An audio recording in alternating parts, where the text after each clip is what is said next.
kembali di Tuntas Belajar Ionic.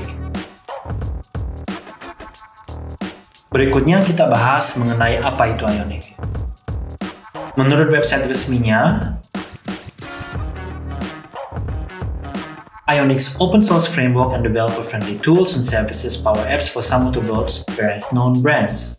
Nah, di sini ada 3 buah kata benda yang saya tandai di catatan saya, yaitu framework, tools, dan services.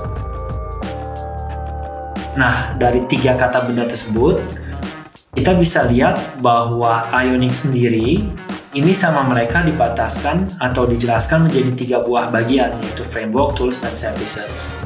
Kalau kita lihat di sini, Ionic Framework sendiri, kalau kita ngomong Ionic Framework, itu adalah kumpulan HTML, CSS, dan JavaScript. Ini merupakan framework. Nah, di sini, ini merupakan sebuah aplikasi. Jadi Ionic Framework ini bisa digunakan dengan JS atau dengan Stencil, Vue, React, atau Angular, lalu dibungkus menggunakan kapasitor atau Apache Cordova untuk menjadi sebuah aplikasi. Gitu. Nah, di sini kita bisa bungkus menggunakan iOS. Jadi keseluruhan coding yang sudah terbentuk sini kita bungkus lagi menggunakan iOS di Android Studio, menjadi PWA sendiri sehingga menjadi sebuah aplikasi yang dihost di sebuah website, atau menjadi desktop app menggunakan Electron.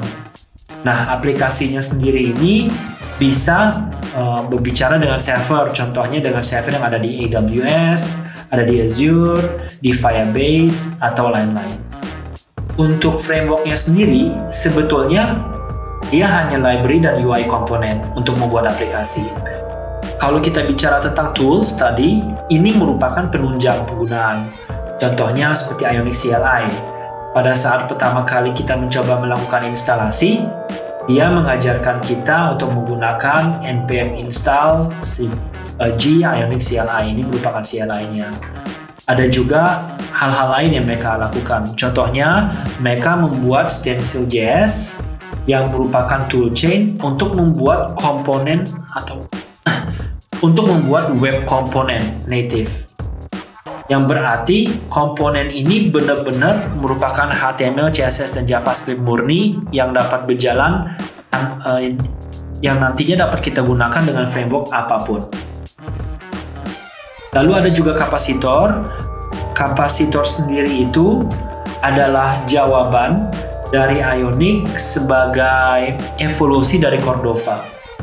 Ini sangat berbeda bagi kalian yang menggunakan Cordova sebelumnya, karena kapasitor itu langsung akan membungkus, tapi dia tetap menggunakan Xcode dan Android Studio untuk melakukan building dan yang lain-lain. Makanya ini sesuatu yang menurut saya cukup mengagumkan. Kita langsung bisa lanjut membuat aplikasinya, dan aplikasinya karena langsung terbungkus native, kita langsung bisa aja menggunakan jasa atau menggunakan tenaga yang mengerti native development, dan kita langsung bisa menjembatani menggunakan kapasitor ini. Ada juga Ionic Native yang merupakan pembungkus dari plugin-plugin Cordova dan kapasitor. Kalau kita bicara Ionic Native, ini kita lihat bahwa ada banyak sekali fitur-fitur yang sudah disupport oleh Ionic langsung. Jadi di sini kita menginstal, contohnya di sini Ionic Cordova plugin Cordova AdMob, dan di bawah sudah ada function-function yang dapat digunakan. Kita coba ambil sesuatu yang sifatnya lebih umum seperti kamera. Di sini diajarkan gimana cara kita melakukan setupnya, kita melakukan instalasi menggunakan Ionic. Jadi ini adalah plugin Cordova-nya. Ionic Native akan menjembatani agar bisa digunakan dengan framework Angular. Nah, di sini ada import kamera options dari Ionic Native. Ini coding yang bersifatnya sangat Angular sekali. Kalau kita menggunakan kapasitor, konsepnya berbeda. Ionic sendiri juga memiliki service yang mereka sebut Ionic App Flow. Dulunya disebut Ionic Cloud. Nah, apa ini? Kalau kita lihat di Ionic sendiri, di sini ada bagian pricing. Pricing di sini hanya untuk App Flow tadi.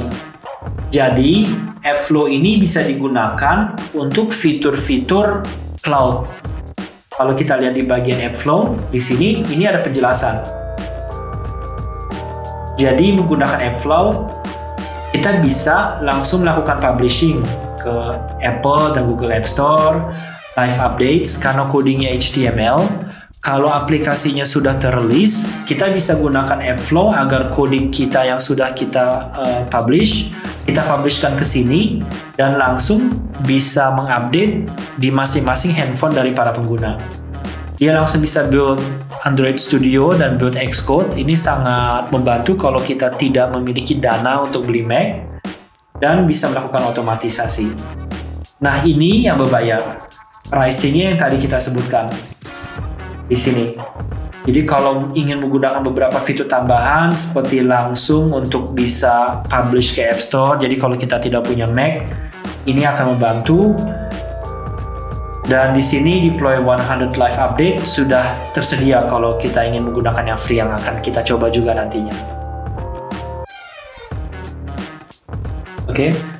Untuk framework Ionic seperti yang saya sebutkan tadi, sifatnya agnostik, jadi bisa digunakan dengan framework apa saja.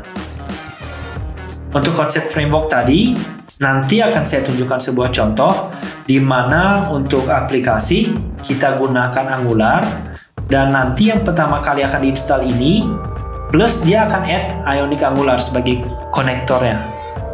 Nah, kalau kita menggunakan React atau Vue, dia akan menginstal ini sebagai npm package-nya.